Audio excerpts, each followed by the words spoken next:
Got a visitor. My eldest daughter. Say hello. Hello. This is Jess, my eldest. How old are you, Jess? I am 16. 16, 17 next year. That's why I look old and grey-haired. 2 daughters. Oh. Right, I'll see you later. Bye. Bye. There you go, kids, eh?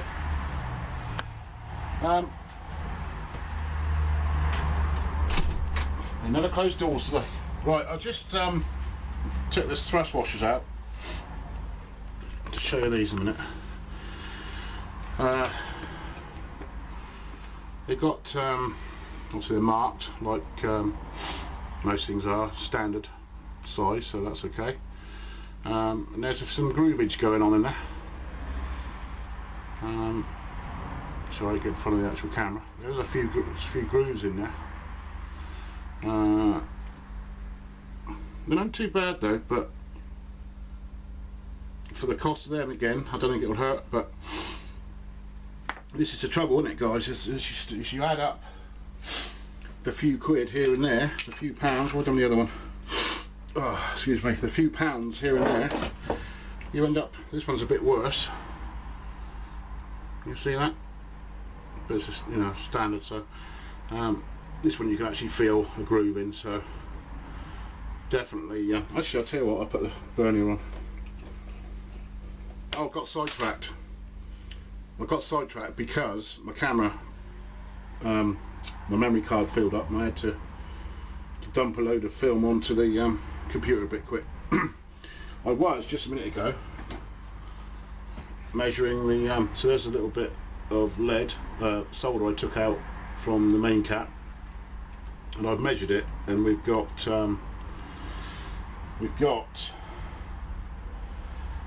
about 1.2 thou, which is obviously pretty tight. Could probably get it tighter, but I might check to see what sort of tolerance. Sorry, 1.1 thou or 0.11. I don't know. 1.1 thou, which is what? 0.28 of a mil. So just over 1/4 of a millimetre. There was a chap, I can't remember his name, but he runs University Motors over in the US, and he's an MG specialist, and he was discussing the way to fix for this rear main. So basically so it's this part we're talking about in the rear main, this piece. You basically drill a series of holes in there, you know, angled holes. And so there's not a lot of markers on there. It's pretty good, but there is a noticeable line in it. But anyway, you drill a series of holes, and you mix up some JB weld, and obviously got to be perfectly clean. And you run it into that. Run it into this journal. Put some food wrap over it, and then bolt that up tight. And it's the thickness of the thickness of the food wrap is your clearance then. Another thing, a silly little thing maybe, but something that I was taught as a kid. The numbers that are stamped on the back of thrust washers. You end up with a raised. Let's find a little file.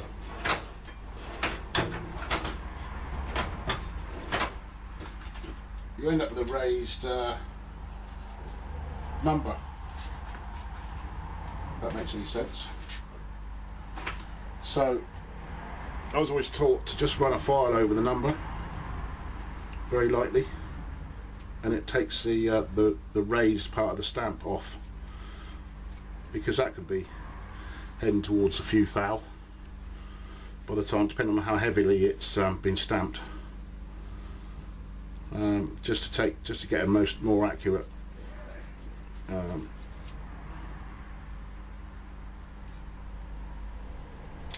don't know what I'm trying to say. I'm struggling to speak. For more accuracy, anyway, just to rub the file, just to take the top off the stamp. I don't know if you can see that, but this one's not so bad. The other one's quite pronounced. This one you can really feel the stamp. Can you hear that? So yeah, just run a file or even some fine sandpaper across it just to take it off. So that's the block side, and then the cap side is obviously fixed into the cap, so same thing. So I might look to see if there's see if I can find some thrust washers that are a little bit thicker. I mean, I'm only talking about 1 thou, so it's not over exciting really, but also I'll quickly show you this scroll a bit closer now I've cleaned it off.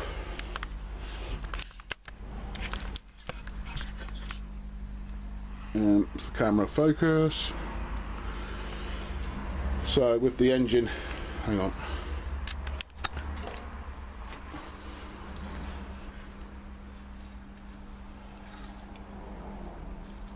So with the engine turning in the right direction, you can see it feeds how it would feed the oil back in.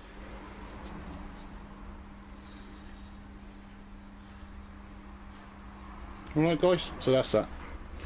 So I'll just drop this crank out now, and then I'll take the cam out and check that.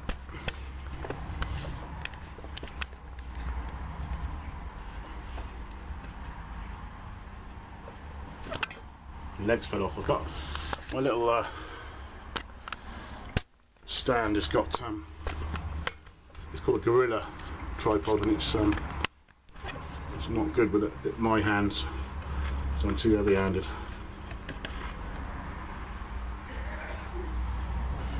Anyway, so I drop the crank out, taking care not to bash it and whack it, and set that down so we can sort it out later. The crank itself looks okay. I did put a DTI on the front. I was checking to see if it had a bend in it or anything, just to, and I didn't show you, but I put a DTI at the front end and spun it to see if I had any run out on it, but it was actually pretty good, so we're happy with that. So I was moaning about carelessness, I suppose, workmanship, and there's evidence of that again.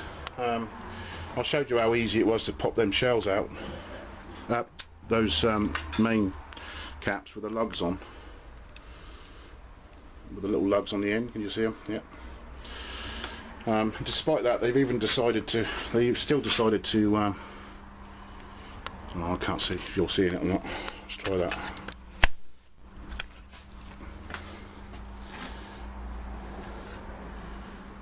And if you can see just there, see if I can get it in the light so you can see. Still managed to drive a chisel in there and dent the face. Well, the trouble with doing that is, it's okay, but that is actually encroaching in where the main goes, the main cap, and that would have been just enough to hold the cap off.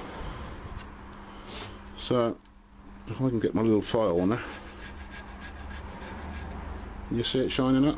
It's high, you know, it's proud because of the fact that they've been beating it with a chisel when it's really not necessary. They're not really badly a really tight interference fit on those dowels. They're quite nice, you know. But if you do it, you know, get a file to it, knock the top off. But they managed to do it on both sides, which is really annoying. This one's not encroached into the landing for the shell, for the cap, so it doesn't matter. But that one did. So you know, would have held it off a few thou probably. the trouble with that is once it, you know, if it's held off as it's running, it would have flattened off eventually, and that cap might come loose. But anyway, I think it was about ready for some shells. So the next bit is we've just popped the camshaft out, and the oil pump. Have a look at those, see what's going on in there. Come on, guys. I'm just going to pop the oil pump off, have a look in that.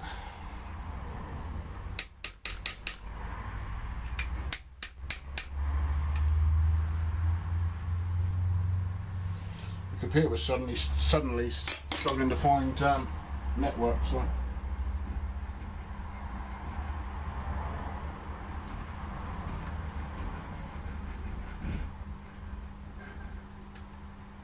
let's do a refresh, see what happens. Anyway, yeah, oil pump.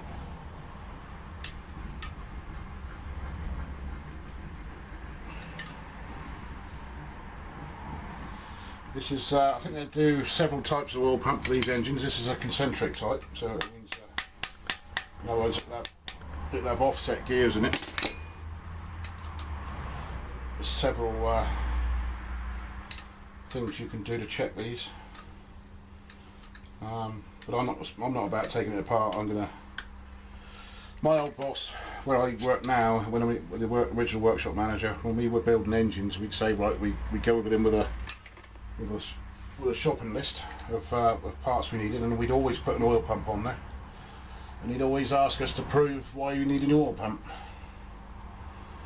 And the way we had to prove it to him was we had put paraffin in the oil pump and spun it over. If it didn't pump paraffin, then we were allowed to have a new oil pump. But my own feeling is usually if you're building a new engine, you'll have a new oil pump. But I guess there's some truth in it. At the end of the day, if it's not worn out, then don't replace it. But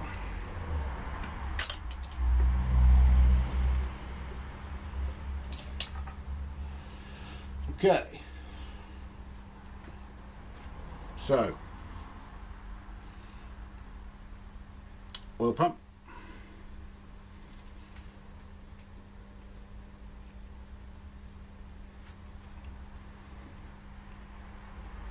Feels nice and smooth. I don't know if I can get this in a position where you can see the gears. Not sure. Oh, someone mad on a bike going past.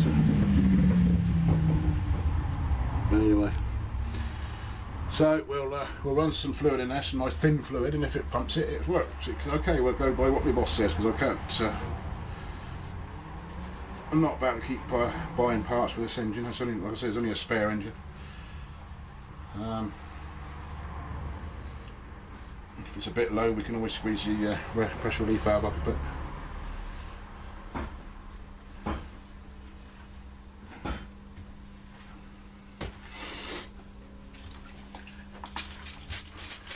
Incidentally, when you put these oil pumps on, they must always be primed on these A-series engines. Just basically priming it's only a matter of filling it up. Right, so some very, very thin oil. I fed in that side, spinning it up, and out it comes outside. Not sure if you can see that or not, but that is some extremely thin oil. It's basically WD-40, so we know it will definitely pump the thicker stuff. So we're happy with that. We'll go along with the boss on that one.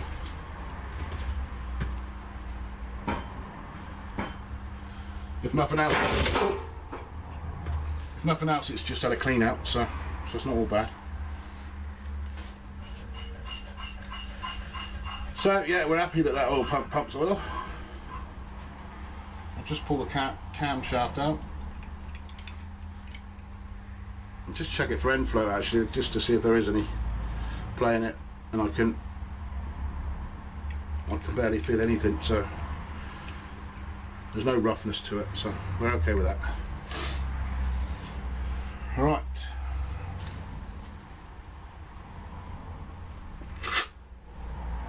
Out with the the camshaft. This is a slightly posher engine than Mary's engine, because Mary's you've got 3 journals in the block, and Mary's engine has only got 1 bearing in the journals. The other ones are straight into the casting, whereas just take that gasket off. Whereas the these ones, they went to all the journals are have bearings in them, bushings, bearings, whatever you want to call them. Basically white metal bearings, same sort of material as the big ends and the mains. If you want to save those, be careful as you're pulling them out that you don't knock them and put a little dink in them. So camshaft out, 2 ID marks on these, which helps to identify them. Which is on this particular one, you don't always get it, but on this particular one you've got 731 stamped into the end,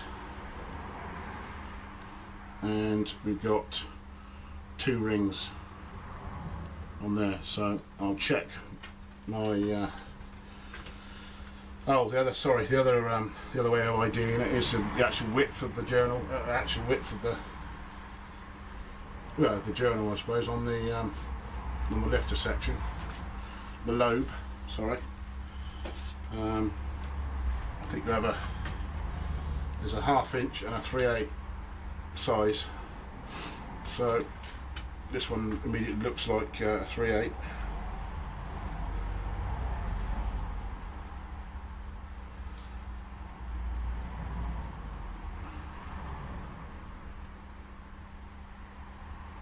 So just over 9mm, so it's 3/8. And the other one's obviously a bigger, thicker. I might have another camshaft here, which has got the bigger lobes on it. Yeah, I have.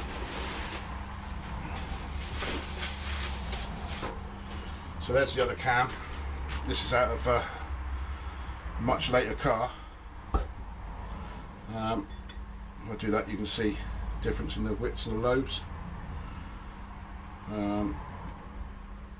That's out of an Austin Metro, so they're nearer the 1/2 inch.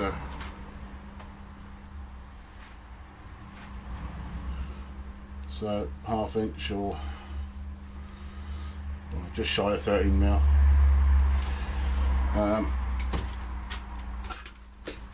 This one incidentally has got its ID there, 1 ring, and no markings on the front. So you've only got, well, they've got 111 written in the back, but whether that means anything, I don't know. I'll have to have a look. This is a cam I was going to use, but I don't like this cam because one of the lobes is looking a bit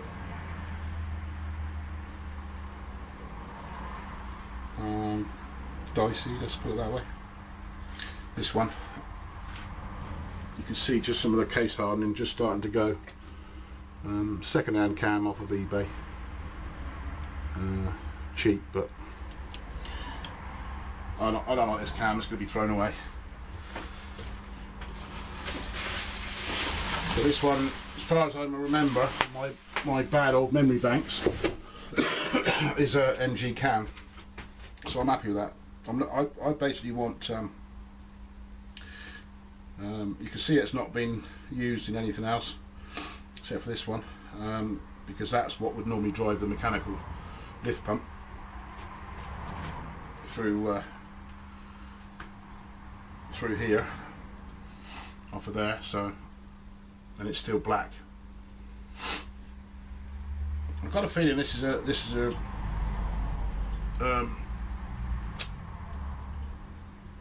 reconditioned cam or a new cam, but I'll check the numbers and get back to you on that anyway. But it's very good condition. There's still some of the marks on the back of it. This is why I don't think it's been in very long. there's still some of the, I mean, when see that's all black there, there's still some of the black on the back of the lobe where it's on its lightest position.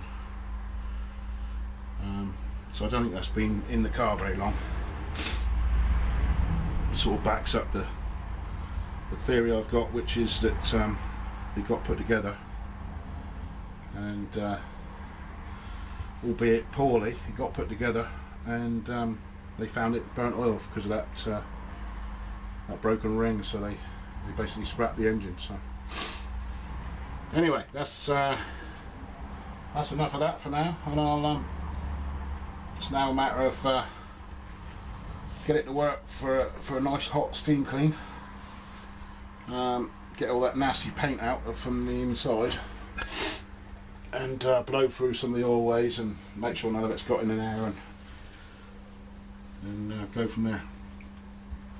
I'll just show you quickly what I was muttering on about the journals.